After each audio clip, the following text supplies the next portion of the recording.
tu si Riang, dia suruh rehat dulu. Nanti free-free, dia suruh WhatsApp balik. Ya, tu memang Hin.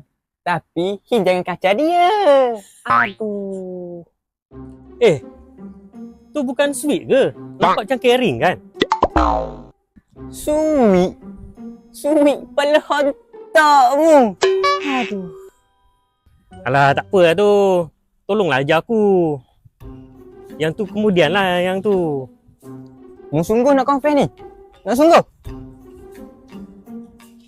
Ya lah, sungguh. Nak gila babi punya. Oh, babi ingat oh. Okey gini. Mu panggil nama dia benda? Ha, nama dia. Ha. Izara Natasha Ainun Bariyah. Tapi family dia panggil baby. Dia anak bongsu kat dalam family tu. Allah, nama. Dah panggil mu benda.